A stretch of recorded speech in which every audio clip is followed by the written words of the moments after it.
Olá a todos, eu me chamo Renan Vasconcelos e a gente vai para a segunda parte da aula sobre as políticas de recursos hídricos.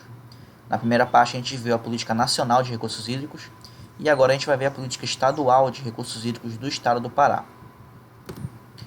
O que a gente percebe ao ler a política estadual do estado do Pará é que ela repete muita coisa da política nacional.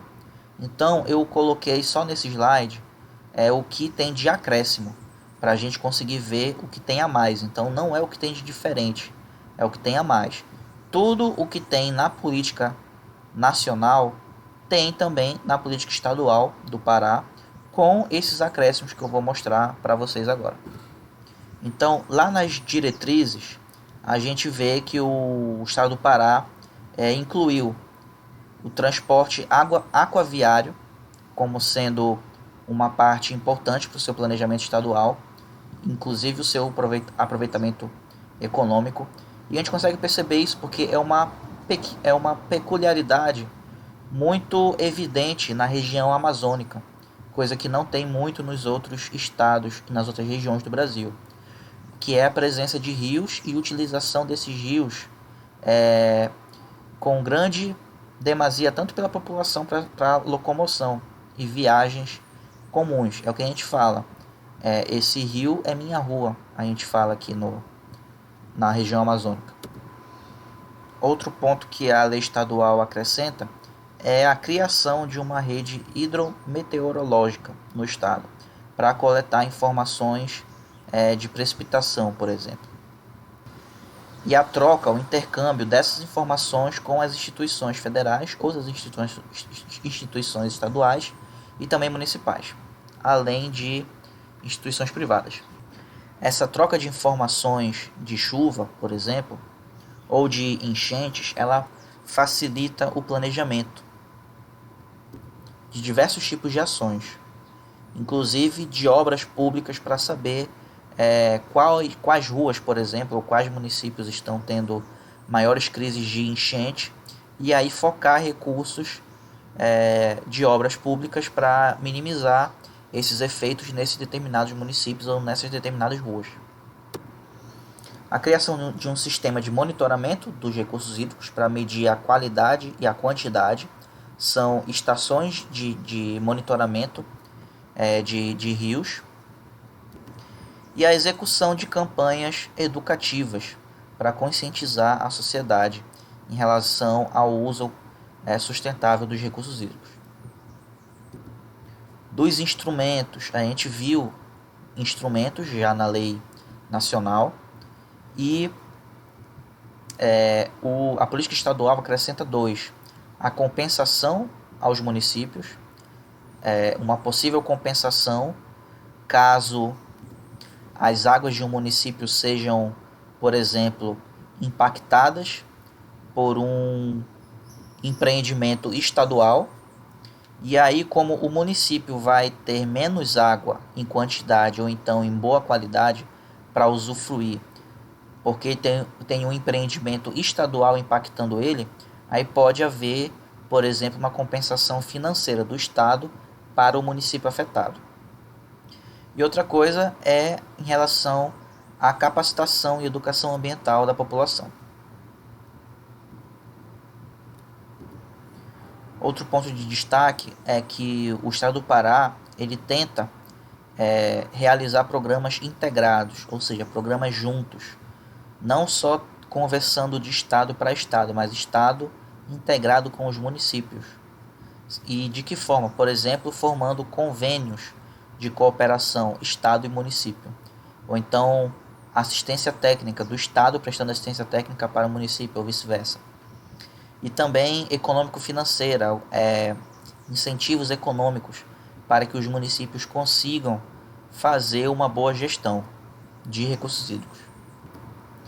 Então, por exemplo, um convênio de mútua cooperação normalmente é um acordo assinado em que o Estado tem as suas obrigações e o Estado tem que honrar essas obrigações junto com o município, e o município também tem as suas obrigações nesse documento e ele também tem que honrar com essas obrigações, e os representantes do Estado e do município assinam esse documento e colocam ações em prática, de forma cooperada entre eles, entre si.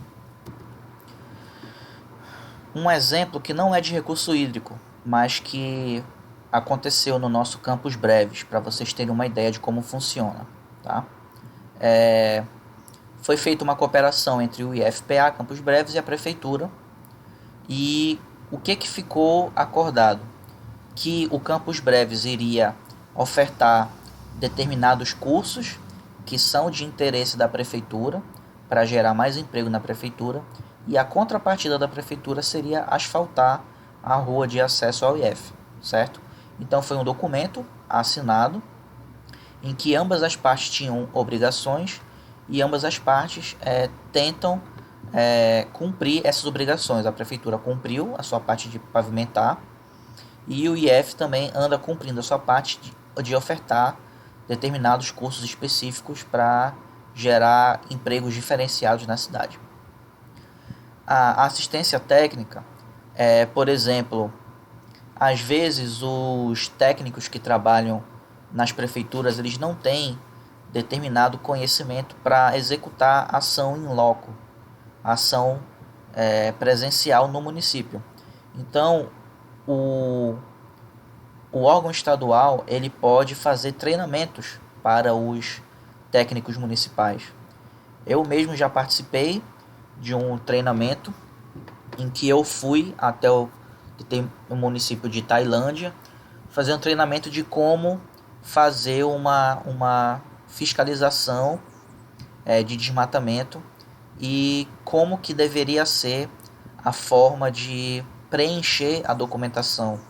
Então, quais informações deveriam fazer parte da documentação de fiscalização, como que deveria ser a comprovação de que foi realmente realizada a visita na área específica.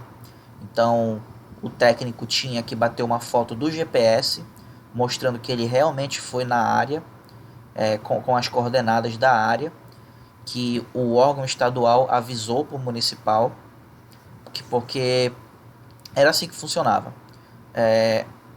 O órgão estadual fazia o monitoramento de desmatamento por imagem de satélite. E aí, mensalmente, ele via, olha, nessa área específica teve foco de calor. Mas nós, órgão estadual, a gente não consegue ir a campo. Então a gente manda a localização, um mapa com as coordenadas de onde teve foco de calor naquele mês no município e manda para o município. E aí o município ele vai ter as coordenadas e aí ele tem que pegar um Jeep, por exemplo, uma 4x4, viajar até a parte rural do seu município e fazer uma visita em loco naquela área. Às vezes é uma área dentro de fazenda e aí o fiscal tem o respaldo legal de entrar numa propriedade rural sem avisar o dono para realizar essa fiscalização. E aí ele insere as coordenadas no GPS e aí o GPS apresenta a direção que ele deve seguir para chegar naquela coordenada onde foi identificada foco de calor por imagem de satélite.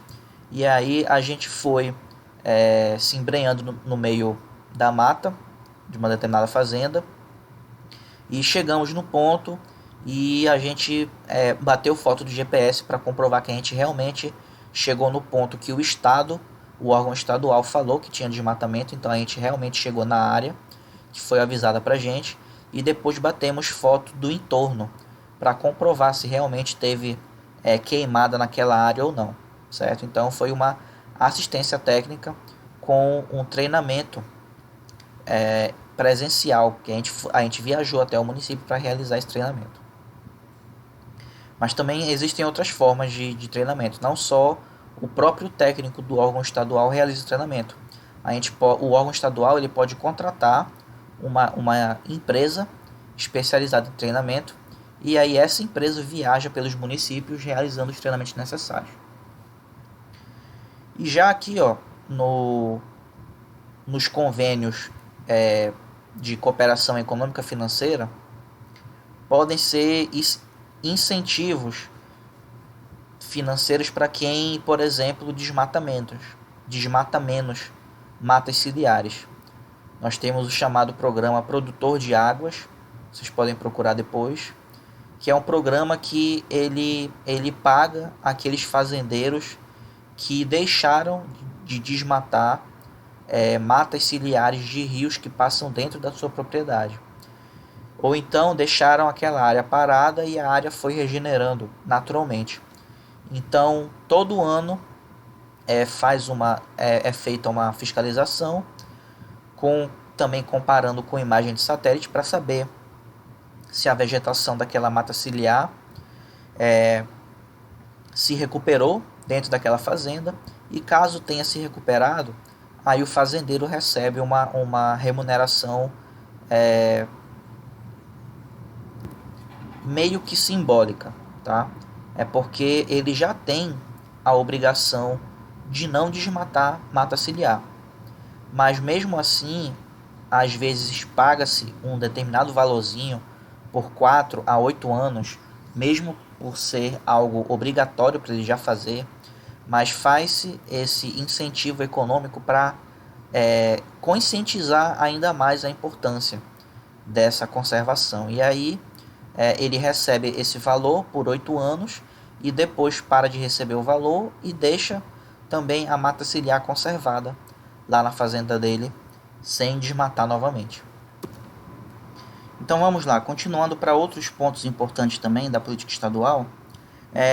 O Estado tenta instituir áreas de proteção e conservação das águas de abastecimento da população, tá? Esse ponto não estava incluído na política nacional, mas é algo que acabaria sendo feito também, né? O segundo ponto, ele é parecido com o primeiro. Ele trata também da proteção e conservação, mas são das áreas de preservação permanente, são as APPs. Vocês já devem ter visto esse termo em uma outra disciplina, já que elas são consideradas áreas de risco, certo? O terceiro ponto é o zoneamento. O que é zoneamento? Vai ser feito um mapa, e esse mapa vai estar dividido em zonas. Essa zona pode isso, essa zona pode aquilo, essa outra zona pode os dois juntos, essa outra zona não pode nenhum dos dois, tá? Então é realmente um mapa dividido em zonas. E quais vão ser essas zonas que vão aparecer nos mapas?